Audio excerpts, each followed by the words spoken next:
that is different from the book, then the movie supersedes it. But I've been through and looked at and gone through all the different things that are different in the movie. And you still there? Oh, I think I lost Langer. Hey, did I lose you? All right, hold on. Let me see if I can't bring Andrew Langer back up on this. No, so I've been through everything in the novelization, and it doesn't seem to be anything that really, in terms of answering any questions that we have, and we'll get into some of your ideas. I mean, that's what I'm interested in. Is there anything in the novel that is going to help me in my various theories as they relate to the movie? And there's a few expansions on a couple of scenes of dialogue, but nothing. I mean, I think just from a fan standpoint, you'll enjoy it. But I haven't seen anything in it that says, yeah, you have to go read the novel because you're going to get so much out of it. As a matter of fact, I've actually heard some people complaining that they were expecting a lot more from Alan Dean Foster and were a little disappointed that they didn't get anything extra. Well, listen, after a tour de force like Splinter of the Mind's Eye, I'm not sure what you were expecting. I've started reading Aftermath. I kind of like it, because that's, of course, supposed to be bridging the space between Return of the Jedi and Force Awakens, but I don't know. It's a little tedious at times. Yeah, well, I think it's the world that we're in right now with what Disney is doing, which I think is smart. Is you don't have an expanded universe to work from where these writers have free reign. They are very, very grounded in what they can and can't do. And they're saving a lot of it. But it also, I think, speaks to people like us who are such, uber fans, where we're clamoring for so much information. I've heard so many people complain about, complain and they love the movie sense, but overanalyze, kind of like what we're doing. The Force Awakens, in terms of not answering questions or scenes that move too quickly or there wasn't enough extrapolation. I made the comment on my podcast, on episode 33 last week, that if you transplanted the original A New Hope without knowing everything, but still had the fandom behind it, we'd be ripping apart A New Hope for its lack of answers to questions and ambiguity just as much as we are The Force Awakens. I mean, we didn't know who Vader was. We didn't, sit back and really think all too deeply on who Luke Skywalker's, father was. We just kind of went along for the ride. But both of the movies left, in my opinion, an equal amount of questions to the viewer. It's interesting because you can sort of talk about how social media might have played into it then. We were, as kids under 10, you and I were content to sort of leave it as it was when it came out. Luke Skywalker was Luke Skywalker. I mean, that was the big debate between your friends. Who was going to be Luke Skywalker and who was going to be Han Solo? And it went from there. It's funny, though, on the issue of novels, if you haven't read it, I highly recommend the Death Star novel by Michael Reeves, and I can't remember the other author right now. But have you read that? No, I have not. Oh, fun book. Stuff out of canon, but I don't know if you know. It's the story of the lives of 4 people involved in the construction and manning of the original Death Star up to its destruction. So it's the backstory of the dialogue you get from Clerks. Yes, exactly. It's exactly right. But remember that was focused on the second Death Star. True. That's right. You're right. Yeah. This was the first Death Star, but it's like that Star Trek: The Next Generation episode, Below Decks, which focused on sort of 4 minor crew members on the Enterprise. And including one, and this is interesting because this is what ties it back into The Force Awakens.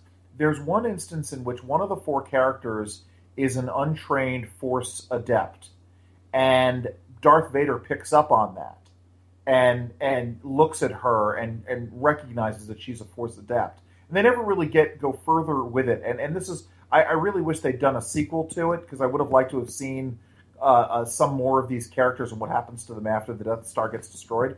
But, it's reminiscent of that scene in which Kylo Ren comes off the shuttlecraft and sees Finn for the first time and recognizes the strength of the Force in him. All I could think of at that point was, oh my God, this is just like that scene on Death Star. I want to get into Rey and Kylo. This is when I kind of want to zero in the conversation for the podcast today. Before I do, though, I want to bring up one other sort of not off the movie. It's related to the movie, but another topic. And this is something that I'm really glad I have you in particular, especially with your Institute for Liberty.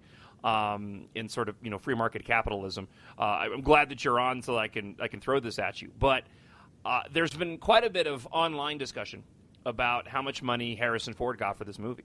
I guess Carrie Fisher got upwards of like $2 million. I think Harrison got between $25 and $30 million plus a 0.5% of the gross of the film itself.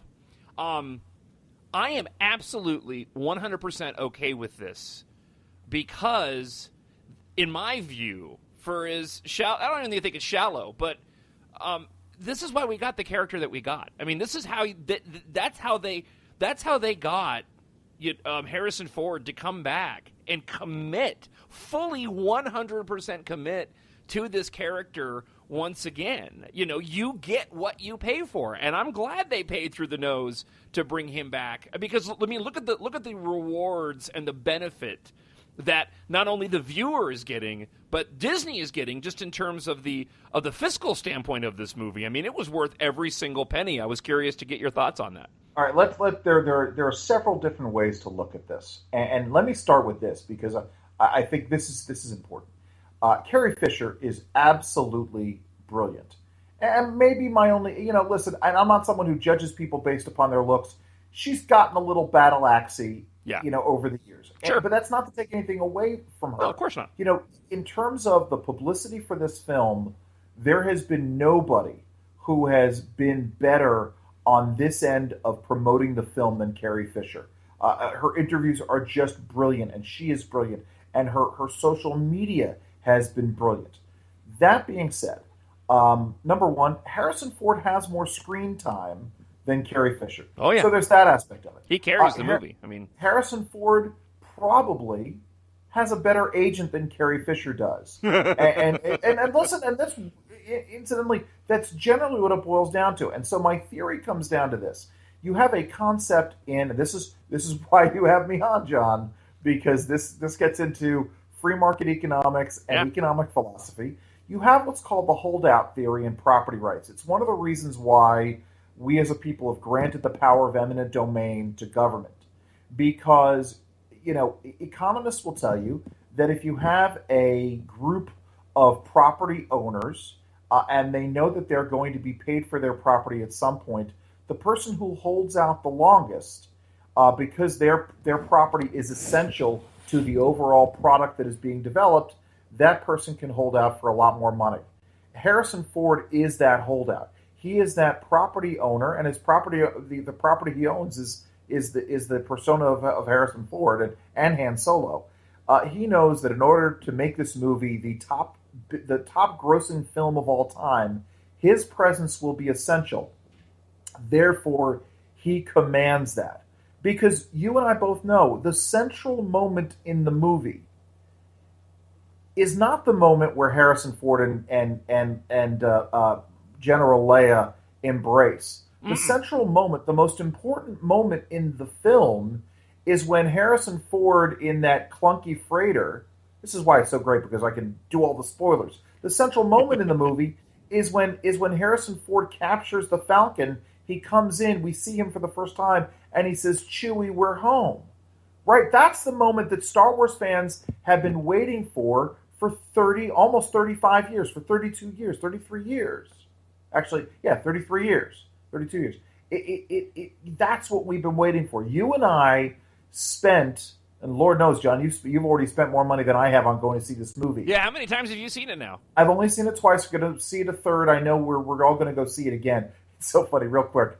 My wife wants to see it again. She refuses to see it with her mother and father because she doesn't want to sit there and have to explain everything to them as we're sitting there. This is very funny because we just went through this. We watched Return of the Jedi on Christmas with my in-laws, and we had to stop every few minutes and explain what was going on. Oh my goodness gracious! But the point is, but isn't that what we all paid our money for? Really? Yeah. I mean, everything else, yes, but to see Han and Chewie step on the Falcon again That's it. And that's why Harrison Ford got paid the boatload of money that he got paid, was for us to get that moment and for them to make it on the back end. Well, and one of the scene that I've heard people have the most issue with, certainly after the initial screening, because I even felt this way, it was on my second screening, and I'm going to see it one more time this weekend, and that'll be number 5 in the theater. We won't talk about the bootleg I have. But it's not a very good one. Offline, you need to tell me where you got that. It's not a very good one. I've watched it a little bit on the iPad, but it's still much better viewed. But see, I take that from a standpoint as I'm going to buy.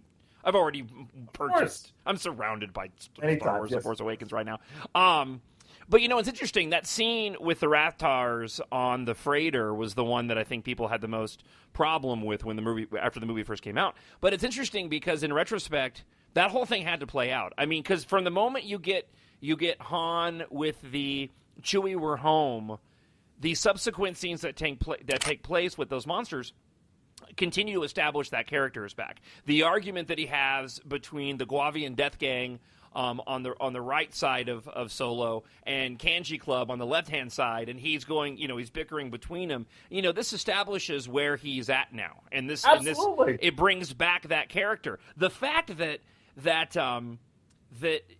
it's the first moment in the film of many moments when the crossbow gun of Chewbacca is highlighted, which, in my view, and I don't think it's any big shock, I think this was, not a view, it was intentional.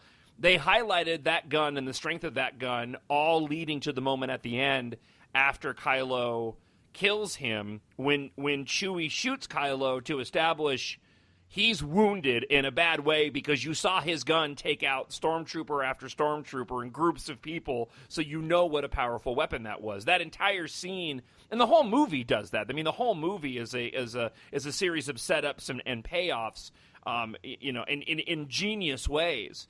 So that whole scene, had to happen. It had to reestablish Han. It had to add some crucial elements of where he's been, and it had to bring in some very, very equally crucial plot points.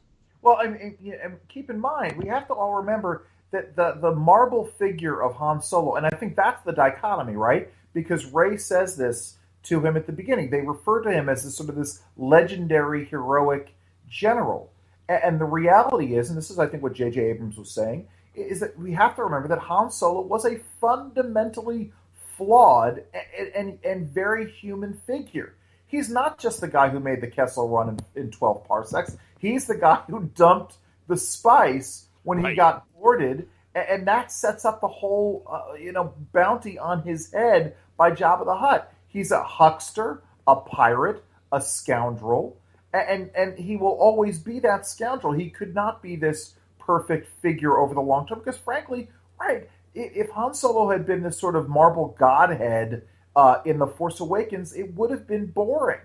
Better to make him the guy he was, and to fall back on being the guy he was. And frankly, with what are they? The Rathgars? Is that what they're called? Yeah, the Rathgars. Okay, Rathgars. I had zero problem with that. I thought it was great that Rey tripped the wrong fuse and opened these things up. The kids got had that little scary moment, right? Because again, I guess you and I talked a little bit about parallel structure in the movies, and folks have the criticism that the haters have had is that it's scene for scene, just like A New Hope, and so the Rathars are essentially like the monster in the trash compactor. Yeah, the Dianoga.